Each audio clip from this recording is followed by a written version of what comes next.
গতকাল পার্লামেন্টে বিজেপি সরকার একটা বিল নিয়ে এসেছিল, যে মহিলাদের সংরক্ষণ বিল। আর এখানে বিরোধীরা যারা আছে, যেমন তৃণমূল আছে, কংগ্রেস আছে, এদের একটাই কাজ। মোদিজি বলে আমি সবাই ঘরে ঘরে সাবান দেবো, পায়খানা করার পর সাবানটা দিয়ে হাত ধুতে হবে।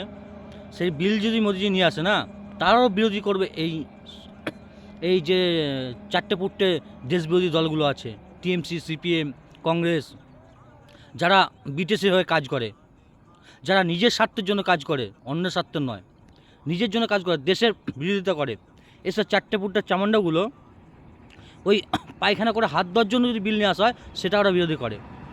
একটা মহিলা বিল নিয়ে এসেছে, যে গোটা দেশে সিট সংখ্যা, আসন সংখ্যা বাড়িয়ে সেখানে তার 33%, মিনিমাম 33%, তার উপরে মহিলারা ভোটে দাঁড়াতে পারে।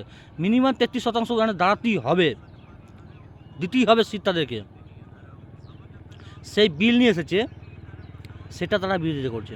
বুঝতে পারছেন এরা কারা? বুঝতে পারছেন তো এরা কারা? আপনার বিচারও করে না। এবং কারা করছে? মহামিত্র, যে একটা মেয়ে, যে একটা নিজে মেয়ে, তারাই বিরোধী করছে। তারা কি চাইছেটা কি? তারা চাইছেটা কি? যে আপনার বাড়ির মেয়েরা স্বাবলম্বী হোক, এটা চায় না ওরা।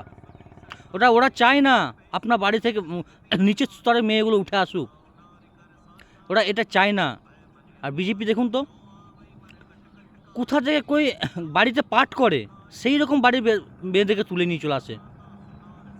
কীভাবে তুলে নিয়ে চলে আসে? এরা চায় না, টিএমসি বিজেপি চায় না, এরা চায় পুরুষতান্ত্রিক, নিজেদের আধিপত্য কায়েম, বংশ পরম্পরা, নিজেদের ফ্যামিলিকে কায়েম করে রাখতে, নিজের পরিবারকে বাঁচানোর জন্য।